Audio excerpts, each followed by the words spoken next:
हम इसे एक एक स्टेप आगे बढ़ेंगे। हम शुरुआत करते हैं सर्वे क्या है।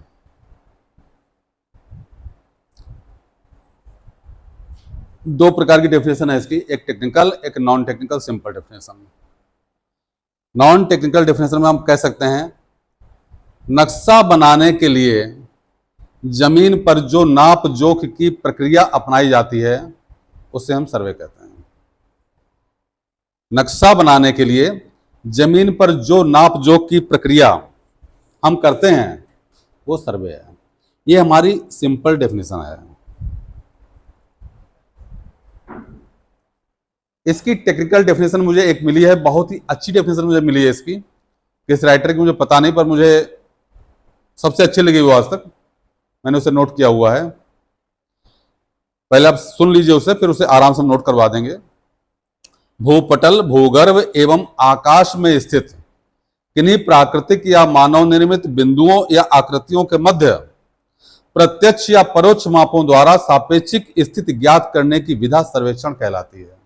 सबसे अच्छी डेफिनेशन मुझे आज तक की लगी, जिसमें पूरा सर्वे एक साथ मिला हुआ है। अब आप मैं नोट करवा दे रहा हूं, इसे आप नोट कर लीजिए, फिर इसकी मैं व्याख्या करूंगा। इसकी व्याख्या में आपको बहुत कुछ जानकारियां अच्छी अच्छी मिल जाएंगी, मैं समझता हूं आपको। नोट करिए। भूपटल, भूपटल, भूगर्भ एवं आकाश में स्थित किन्हीं प्राकृतिक या कृत्रिम, किन्हीं प्राकृतिक या मानव निर्मित या कृत्रिम, दोनों लिख सकते हैं कोई चीज, बिंदुओं या आकृतियों, बिंदुओं या आकृतियों की प्रत्यक्ष व परोक्ष मापों द्वारा, की प्रत्यक्ष, डायरेक्ट और इनडायरेक्ट, प्रत्यक्ष व अप्रत्यक्ष मापों द्वारा है, प्रत्यक्ष, मैं दोबारा बोल दूंगा अभी, नोट कर लीजिए। प्रत्यक्ष या अप्रत्यक्ष मापों द्वारा सापेक्षिक स्थिति ज्ञात करने की विधा। जिन लोगों को हिंदी में दिक्कत है, बाकी लोग सहयोग करते रहिएगा। सापेक्षिक स्थिति ज्ञात करने की विधा सर्वेक्षण कहलाती है या भू सर्वेक्षण कहलाती है। दोबारा से बोल दे रहा हूं मैं इसे। भूपटल, भूगर्भ या आकाश में स्थित किन्हीं प्राकृतिक या कृत्रिम, कृत्रिम को मानव निर्मित भी बोल सकते हैं, कृत्रिम बिंदुओं या आकृतियों की प्रत्यक्ष व परोक्ष मापों द्वारा सापेक्षिक स्थिति ज्ञात करने की विधा सर्वेक्षण कहलाती है। इसे आप 2-3 बार पढ़ लीजिए और जो चीज समझ ना आ रही है उसमें हम डिस्कस करना चाहेंगे।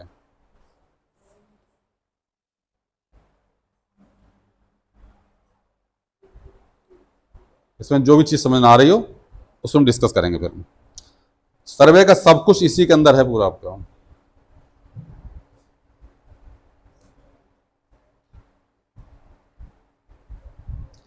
इसे पढ़ के आप हमसे क्वेश्चन करें कि कौन सी चीज पे मैं डिस्क्राइब करूं।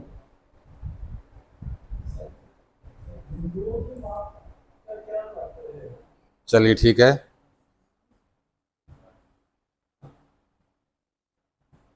बिंदु माप, ठीक है। और भी कोई पॉइंट इसमें हो तो बताएं आप लोगों हैं। क्षेत्रफल नहीं आया, वो आ जाएगा, इसमें समाहित है, समाहित है। परोक्ष माप, बिल्कुल सही।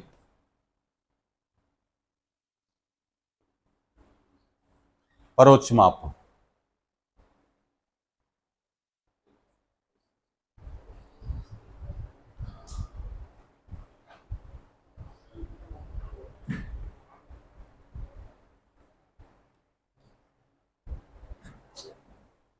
और कोई पॉइंट ऐसो बताएं। अगर आप नहीं पूछेंगे फिर क्वेश्चन हम आपसे पूछेंगे, हम समझेंगे, आप समझ गए हम पूरा हैं। बिल्कुल सही क्वेश्चन किया आपने। आकाश भी नोट कर ले रहे हैं ना। हमने कहा आप क्वेश्चन करिए बस। देखिए सर्वे सुनने का सब्जेक्ट नहीं है, इंटरेक्शन होता रहना चाहिए लगातार, समझना है आपको।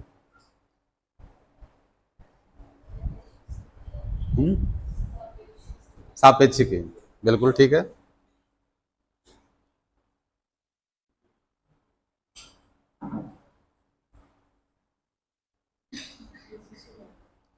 ये बीच में बंद क्यों हो जा रहा है भाई? पेंसिल से झंझट लगता है मुझे।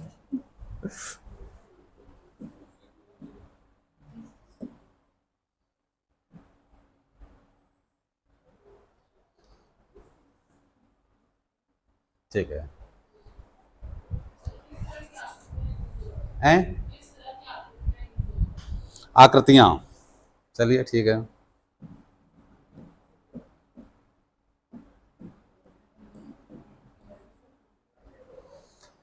देखिए हम शुरुआत इसमें करते हैं। देखिए बिंदु से ही हम बात करते हैं शुरुआत।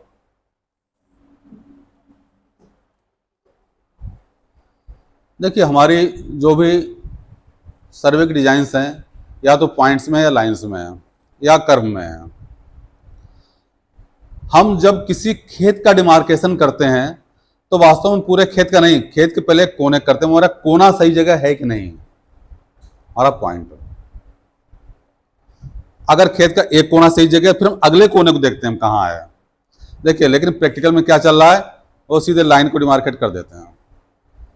तरीका होता है कि पॉइंट ढूंढें, ये पॉइंट कहां पर होना चाहिए, खेत का कोना। एक कोना मिल गया हम अगला कोना ढूंढ रहे हैं, अगर दो कोने मिल गए तो दो कोने की सहायता से हम तीसरा और चौथा कोना भी निकाल सकते हैं। अब हम आते हैं इसमें सापेक्षिक स्थिति पे। ये क्या है, आपने ध्यान दिया होगा कि जितने भी मैप बने होते हैं कुछ छोटे साइज के होते हैं, कुछ बड़े साइज के भी होते हैं। उनका साइज छोटा या बड़ा क्यों होता है?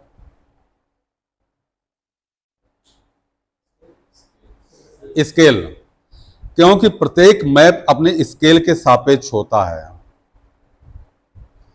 तो अब सापेक्ष में यहां दो पॉइंट हैं आपके, जो उसका साइज है, यानी प्रत्येक पॉइंट से प्रत्येक पॉइंट की लंबाई किसके सापेक्ष है, जो उसका स्केल है। हर मैप का स्केल अलग अलग हो सकता है। हो सकता है आप इंडिया का मैप देखें उसका अलग स्केल हो, आप रेवेन्यू मैप देखें उसका अलग स्केल हो। रेवेन्यू मैप देखा हुआ आप लोगों ने, देखा सभी ने? उसका स्केल याद है क्या था? चलिए अब उस पर आप लोग ध्यान देंगे कि इसका स्केल क्या है, क्योंकि जब भी हम कहीं भी नई जगह पहुंचते हैं तो सर्वे की जानकारी के लिए सबसे पहली चीज आवश्यक है वहां का पुराना नक्शा देखें, वहां पहला स्केल क्या रहा है। वहां पे वर्तमान का स्केल सबका सेम हो गया है, लेकिन कई जगह अभी भी पुराने स्केल के नक्शे मौजूद, उनका स्केल क्या है सबसे पहली चीज होती है। बिना स्केल के सारे अधिकारी गलती कर जाते हैं, कर्मचारी गलती करते हैं, थोड़ी नहीं बहुत ज्यादा गलतियां करते हैं, मैंने देखा है ऐसा। तो एक तो स्थिति हो गई सापेक्षिक में, नक्शे की जो भी डिस्टेंसेज हैं वो सारी हमारी स्केल के सापेक्ष हैं। अगली चीज आपने ध्यान दिया होगा, इंडिया के नक्शे में कश्मीर ऊपर ही होता है, नीचे क्यों नहीं होता है? नॉर्थ ऊपर रखते हैं और नॉर्थ के सापेक्ष ही सबकी पोजीशन होती है। अब जो नक्शे की स्थिति हो गई नॉर्थ के सापेक्ष, दो चीजों सापेक्ष है। पहली चीज डिस्टेंस आपकी हो गई स्केल के सापेक्ष, और आपकी जो पोजीशन है ये आपकी होगी नॉर्थ के सापेक्ष। नॉर्थ हमेशा अपसाइड में रहता है, ये सर्वमान्य है पूरे वर्ल्ड में। तो दो चीजों के सापेक्ष नक्शा बनता है। अच्छा, इसमें एक पॉइंट और था, विभिन्न प्राकृतिक या कृत्रिम बिंदु। दोनों ही प्रकार की चीजें हमारे सर्वे के क्षेत्र में आ जाती हैं। प्राकृतिक में जैसे आपके नदियां हैं, झीलें हैं, पहाड़ हैं, जो भी प्राकृतिक रूप से बनी हुई हैं। आर्टिफिशियल में क्या है, हमारे खेत हैं। दोनों ही सर्वे आपके सर्वे क्षेत्र में आएंगे, तो लेकिन हमारा यहां संबंध मूल रूप से खेतों के बारे में ही है। आर्टिफिशियल जो हमारी डिजाइंस हैं, खेत हमारे बनाए हुए हैं, वो नेचुरली नहीं बने हैं, हमने बनाए हैं। तो दोनों प्रकार का सर्वे ही आपका सर्वे क्षेत्र में आएगा। अब हम चलिए आकृति आपका हो गया है, अब आते हैं परोक्ष। प्रत्यक्ष माप और अप्रत्यक्ष माप, यानी डायरेक्ट मेजरमेंट और इनडायरेक्ट मेजरमेंट, इसमें फर्क क्या है? क्या आप बता सकेंगे आप लोग? कोई कुछ आइडिया लगाइए। हाँ, जो भी आप बोल सकते हो बोलिए, उसमें कोई दिक्कत नहीं है।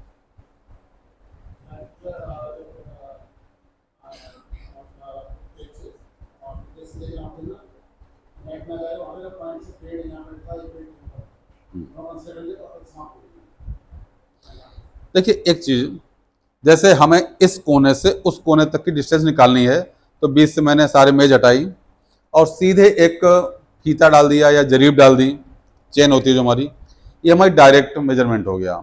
लेकिन अगर हम कहें इस सीट से डीजी साहब की सीट तक डायरेक्ट डिस्टेंस क्या होगी, तो यहां से हमें दिखाई ही नहीं पड़ रही वो सीट है कहां पर। इसे हम जो नापेंगे वो इनडायरेक्ट मेजरमेंट के तरीके से नापेंगे। हमें जब अगला पॉइंट दिख ही नहीं रहा है, हमें यहां से डीजी साहब का रूम भी नहीं दिख रहा है, तो उनकी सीट की तो बात दूर की है। लेकिन अगर ये डायरेक्ट डिस्टेंस निकालनी हो कितनी आएगी, तो ये भी हम निकाल सकते हैं इनडायरेक्ट मेजरमेंट से। अप्रत्यक्ष माप, परोक्ष माप। अब प्रश्न ये उठ रहा है कि क्या परोक्ष माप की आवश्यकता पड़ती है हम लोगों को या नहीं पड़ती है?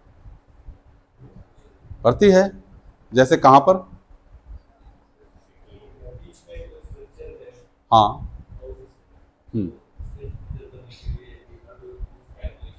हाँ, तो आवश्यकता काफी कम पड़ती होगी इसकी, यानी फिर, या ज्यादा पड़ती है? कुछ आइडिया? ज्यादा पड़ती है।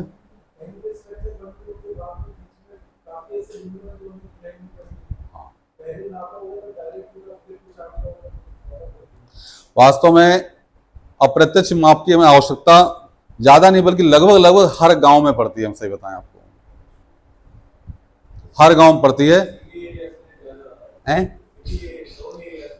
ना, उसमें तो है ही।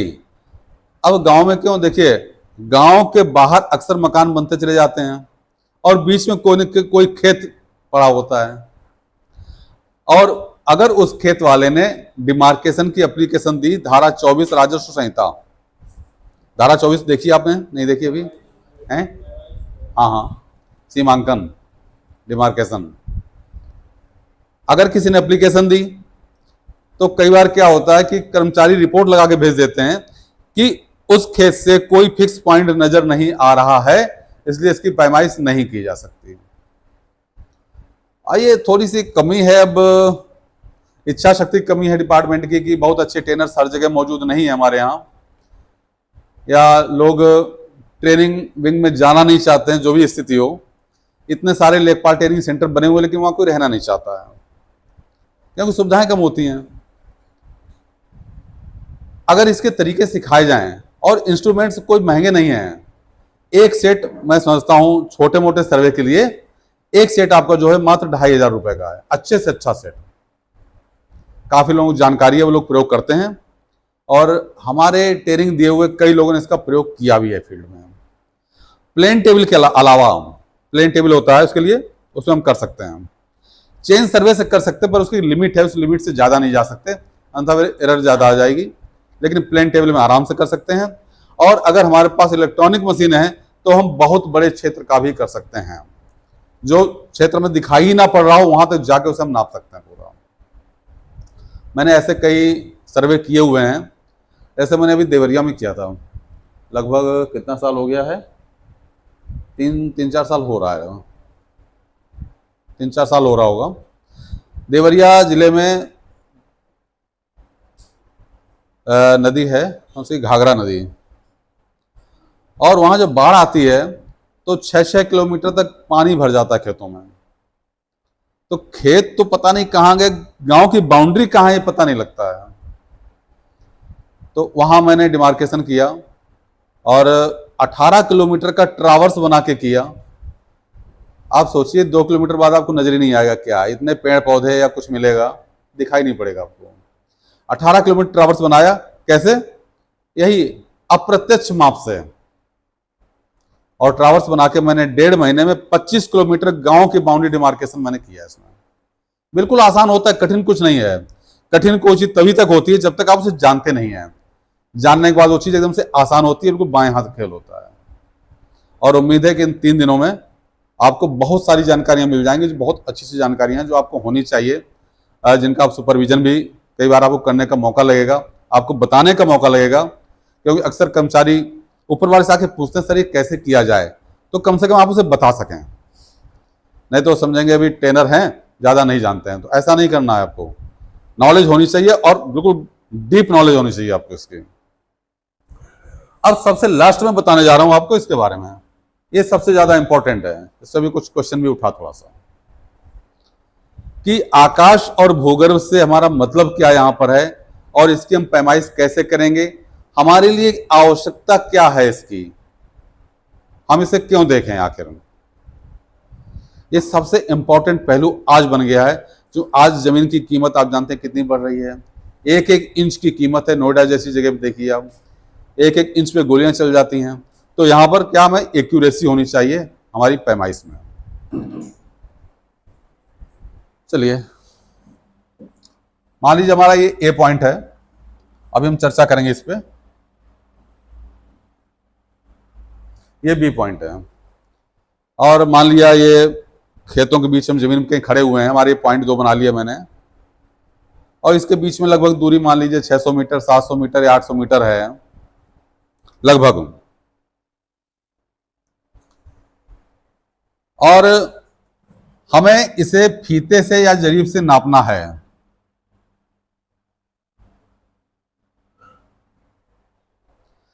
क्या हम इसे सही सही नाप सकते हैं? इस पे आप विचार करिए, बताइए मुझे, क्या इसे सही सही नापा जा सकता है? ए से बी पॉइंट को, ये 600-700-800 मीटर दूरी है मान लीजिए, इसमें क्या समस्या आ सकती है नापने में?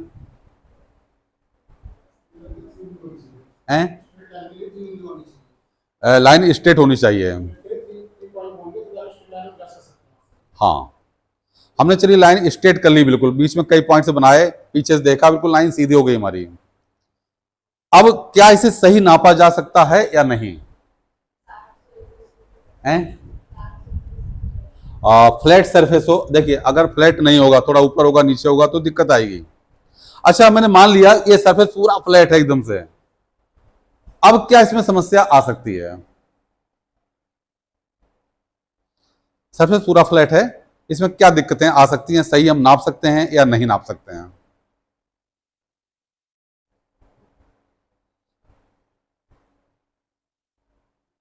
विचार कीजिए, जो भी दिमाग में आए उसे बोलिए, क्या समस्या हो सकती है, क्या गलती हो सकती है इसमें? हाँ, जरीब कहीं टाइट हो जाए, कहीं ढीली हो जाए।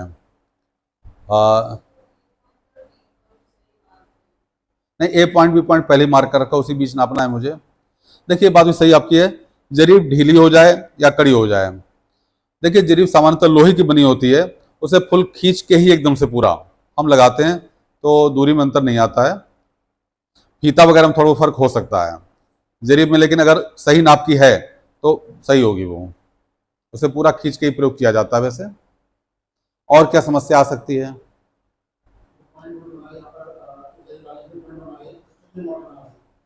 कितने पॉइंट बनाए हैं? हाँ। हम्म।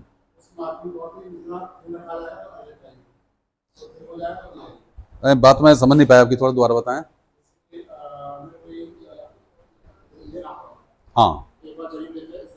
हम्म।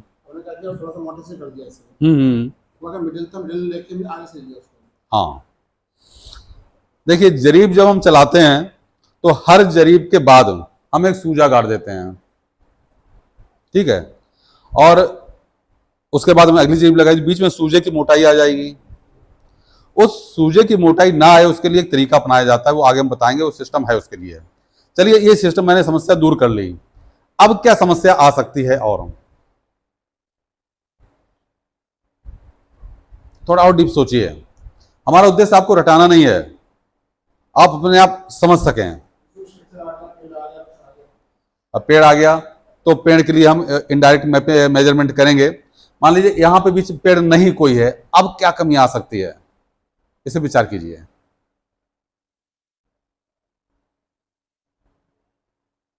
थोड़ा सा और सोचिए, बिल्कुल माइन्यूट क्या प्रॉब्लम हो सकती है।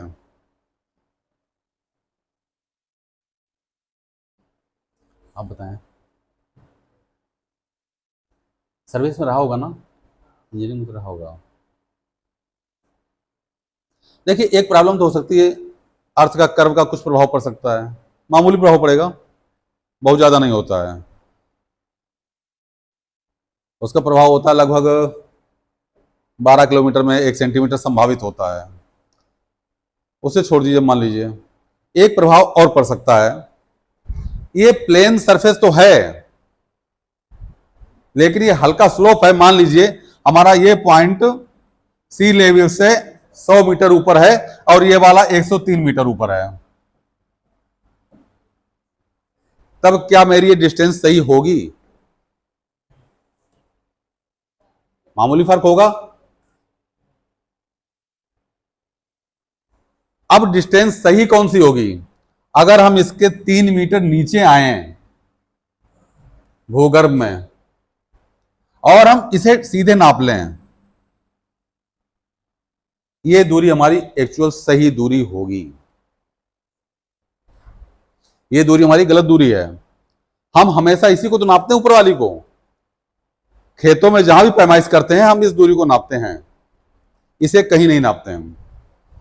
इसीलिए सब जगह थोड़ा थोड़ा अंतर आता है। एक कर्मचारी नाप के आएगा, उसने कहीं से नापा तो पोजीशन कहीं आएगी, दूसरा नाप के आया उसे कहीं पोजीशन आ जाएगी। देखिए ये समस्याएं सब हैं और इनको दूर करने का प्रयास चल रहा है। इस समय सारे गांव के जियो रेफरेंसिंग का काम भी लगभग पूरा हो रहा है और सारे नक्शे आपके जियो रेफरेंस हो जाएंगे। हर गांव के हर खेत के कोने का आपको कोऑर्डिनेट मिल जाएगा। समस्याएं दूर होंगी लेकिन अभी समस्याएं हैं। डिपार्टमेंट इस पे काम कर रहा है, बोर्ड ऑफ रेवेन्यू पे काम कर रहा है और बहुत तेजी में काम चल रहा है इस समय। हम ट्रेडिशनली हमेशा इस चीज को नापते हैं, इस चीज को नहीं नापते हैं। इस डिस्टेंस को क्या कहते हैं जिसे हम नापते हैं? इसे हम बोलते हैं स्लोप डिस्टेंस, एस डी। ये कहलाती है आपकी स्लोप डिस्टेंस। सामान्यतः इसे ही नापा जा सकता है आमतौर पर, जिसमें थोड़ा सा एरर होता है। इसीलिए चेन सर्वे में यह माना जाता है कि 1% की त्रुटि कम से कम हो सकती है। 1 से 2% कुछ किताबों में लिखा हुआ है, कुछ जगह लिखा हुआ है कि 250 कड़ी में आप 2 कड़ी या 5 कड़ी तक का, अलग अलग पुस्तकें अलग अलग चीजें बोल रही हैं, लेकिन थोड़ा सा अंतर रहेगा चेन सर्वे में। आप चाहोगे एक्यूरेट आ जाए, नहीं आएगा। ये जो एक्चुअल डिस्टेंस है इसे हम बोलते हैं एच डी, यानी हॉरिजॉन्टल डिस्टेंस। जरीब या फीते द्वारा इसे हम सीधे नहीं नाप सकते हैं।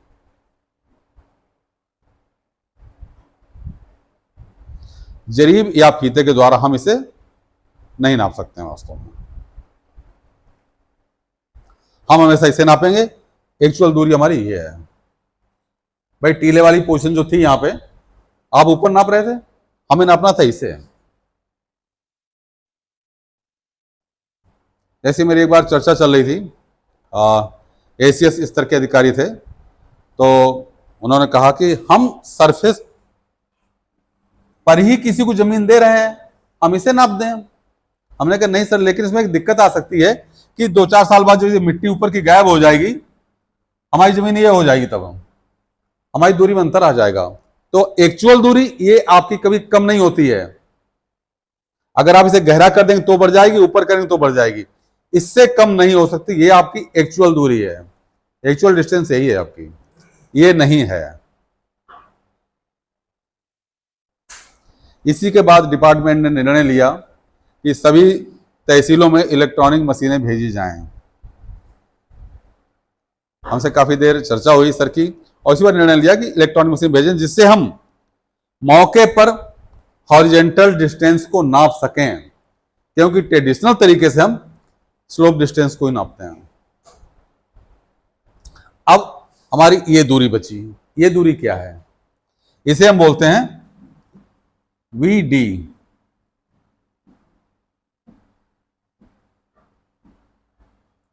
Vertical distance.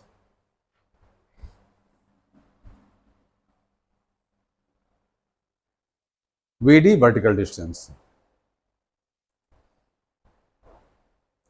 Slope distance, horizontal distance और वर्टिकल डिस्टेंस, 3 डिस्टेंस आपके लिए इंपॉर्टेंट है सर्वे में। अब हम इस पे आपसे चर्चा करेंगे।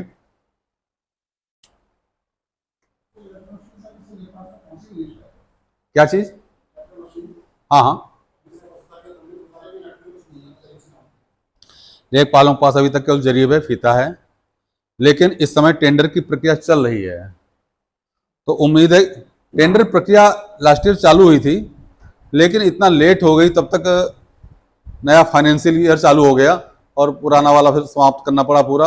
अब नए सिरे से प्रक्रिया चालू हुई फिर, जो उसमें जो मशीनें आनी है उसमें मेंबर मैं भी हूँ कमेटी का, तो प्रक्रिया चल रही है और उम्मीद है कि इस फाइनेंशियल ईयर में सब जगह आ जानी चाहिए। और जिन मशीनों की प्रक्रिया चल रही थी उससे भी अच्छी मशीनें, मेरे ख्याल में आपने कोर्स के बारे में सुना होगा, course continuous operating reference station, वो सब इंस्ट्रूमेंट अब तहसीलों में पहुंचेंगे और बहुत फास्ट काम उनसे है। लेकिन देखिए हर नई चीज में थोड़ा टाइम लगता है, प्रक्रिया चल रही बोर्ड में, थोड़ा टाइम लगेगा और उम्मीद है कि एक दिन बहुत ही अच्छा वर्क होगा। ये हमारा सर्वे का पूरा जो डेफिनेशन का व्याख्या थी पूरी, ये है। इससे आप समझ सकते हैं सर्वे है क्या हमारा।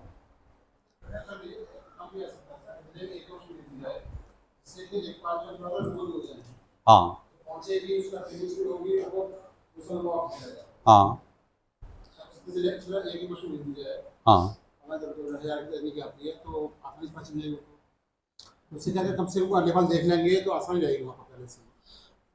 देखिए फिर हो सकता है व्यवस्था ऐसी बने कि एक टेक्निकल टीम बनाई जाए हर तहसील में, हो सकता है ऐसी व्यवस्था बने कि वो लोग तो पूरा कार्य करें। जितने बड़े बड़े सर्वे हैं, छोटे सर्वे चलते रहेंगे ऐसे, लेकिन जो विशेष डिस्प्यूटेड मैटर हैं वो उससे लिए जाएं, ऐसे चांस हैं। अब मैं आपको एक चीज दिखाऊं, देखिए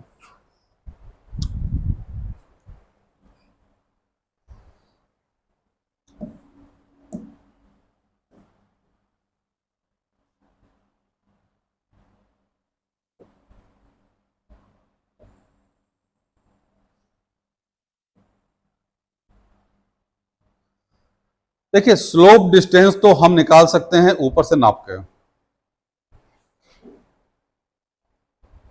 हॉरिजॉन्टल डिस्टेंस हम निकालेंगे कैसे? कैसे हम पता कर सकते हैं बताइए?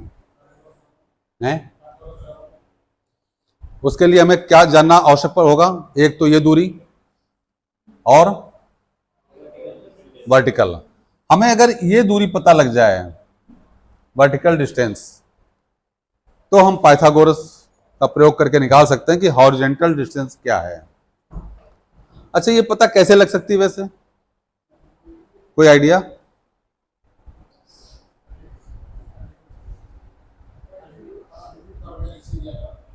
क्या चीज? हाँ, आल्टीट्यूड उसे निकालना झंझट काम है थोड़ा सा। और सिंपल तरीके में जाते हैं। आप सपोज कीजिए,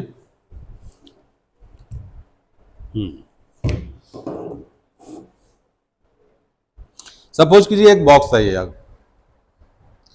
ये अंदर से खाली है, यहां पर मैंने एक लेंस लगाया, एक लेंस लगाया, इसे टेलीस्कोप बना दिया, इसे हम देख सकते हैं। हमने क्या किया, इस टेलीस्कोप को एक स्टैंड के ऊपर लगा के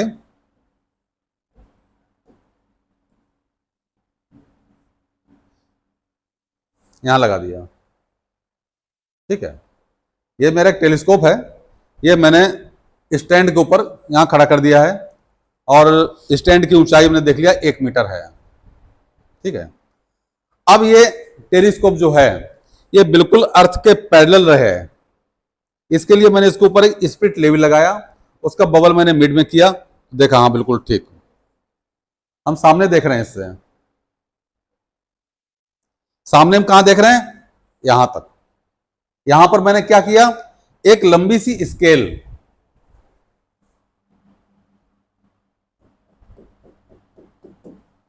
सीधे पकड़ ली।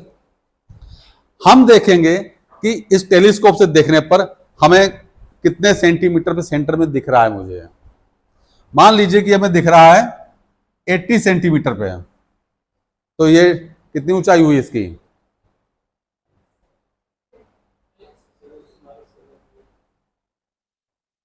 ठीक है ना। इस प्रकार से हम डिस्टेंस निकाल लेते हैं, वर्टिकल डिस्टेंस। जैसे मान लीजिए आपका ये 1 मीटर ऊंचाई है यहां से सेंटर तक, ठीक है, और यहां पर मुझे दिख रहा है 80 सेंटीमीटर पे, ठीक है। इसका मतलब यह हुआ कि ये 20 सेंटीमीटर ऊपर है, यानी वर्टिकल डिस्टेंस हुई 20 सेंटीमीटर। अब मान लीजिए हम यहां से देख रहे होते और ये मुझे दिख रहा होता 125 सेंटीमीटर पे, इसका मतलब था ये वाला पॉइंट हमारा 25 सेंटीमीटर नीचे है।